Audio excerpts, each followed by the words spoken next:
Gizon batek beste emakume bat hil egin du. Gafas Moradas elkarteak kontzentrazio bat egingo du gaur arratsaldeko 8:00 Moyua plazan, Ercilla kalean, Lehendakari Agirreren ondoan.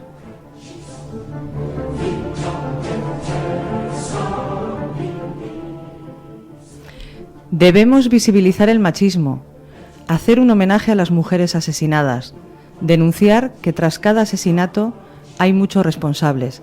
No te quedes en casa, ven con nosotras y nosotros a denunciarlo. Te esperamos hoy en Moyúa a las 8 de la tarde.